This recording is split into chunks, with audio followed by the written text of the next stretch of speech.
નમસ્કાર દર્શક મિત્રો, બોટાદ દસ્તક ન્યૂઝમાં આપનું હાર્દિક સ્વાગત છે અને હું છું એલડી મકવાણા. આપ જોઈ રહ્યા છો બોટાદ દસ્તક ન્યૂઝ. હવે પછીના સમાચાર વિગતવાર.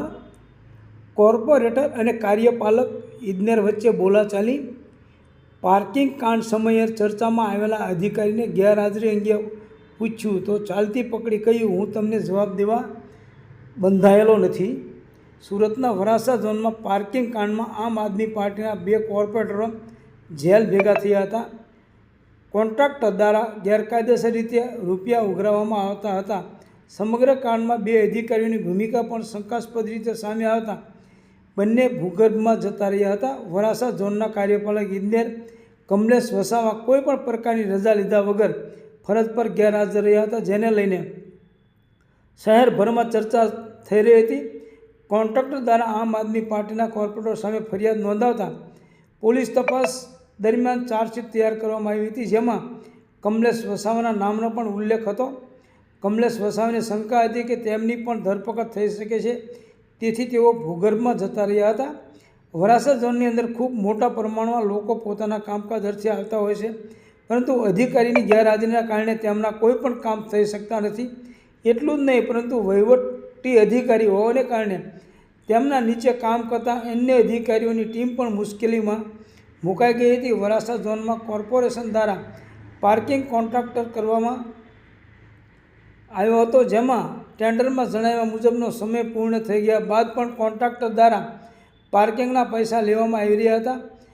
ગેરકાયદેસર રીતે રૂપિયા ઉઘરાણી કરવામાં આવતા હોવાની ફરિયાદ કરતા આમ આદમી પાર્ટીના કોર્પોરેટરે કોન્ટ્રાક્ટરની સામે કેટલાક પ્રશ્નો ઊભા કર્યા હતા.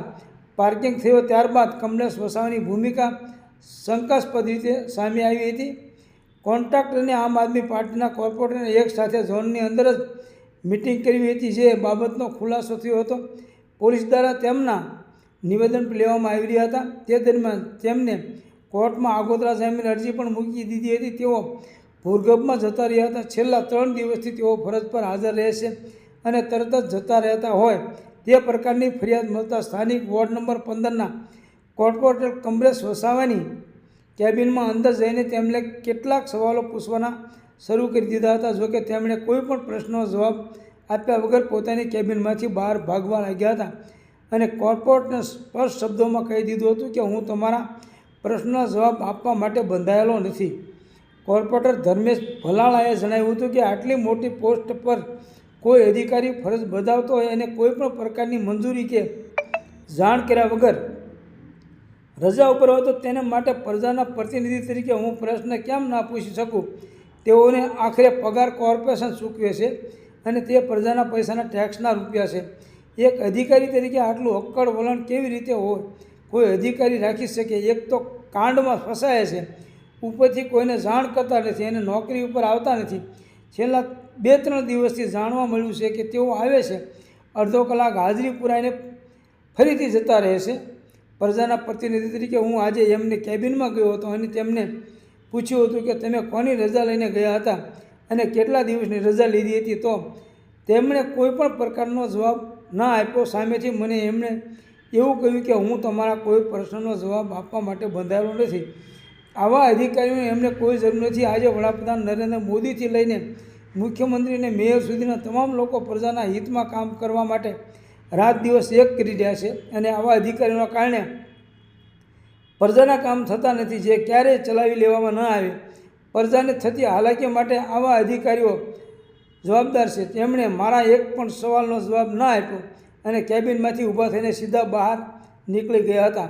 વરાછા ઝોનમાં કાર્યપાલક ઇજનેર તરીકે ફરજ બજાવતા કમલેશ વસાવા ગેરહાજર રહેતા હોવાની સમગ્ર શહેરમાં ચર્ચા હતી.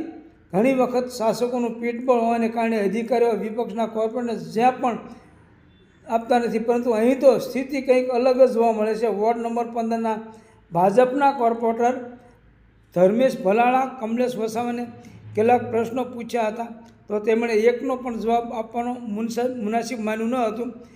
કોર્પોરેટર પોતાની ઓળખ જાણ પ્રતિનિધિ તરીકે આપીને શાસક પક્ષનો કોર્પોરેટર શું એવું કહેતા કે એમની પાછળ ચાલતા જાય છે અને અધિકારી તેમને કોઈપણ પ્રકારની ગંભીરતા લેતા પણ નથી.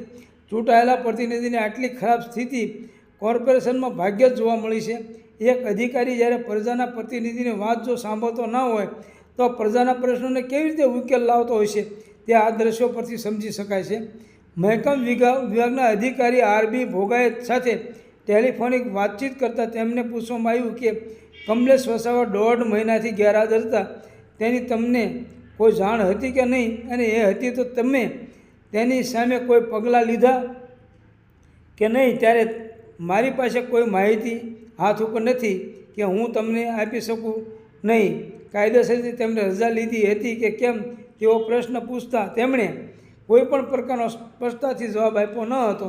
જો ગેરહાજર હતા તે મ્યુનિસિપલ કમિશનરને તેમના વિભાગ દ્વારા જાણ કરવામાં આવી હતી કે કેમ તે બાબતે પૂછતા પણ તેમણે કશું જ કહ્યું ન હતું. સૌજન્ય દિવ્ય ભાસ્કર, બોટાદ દસ્તક ન્યૂઝ, LD મકવાણા, બોટાદ.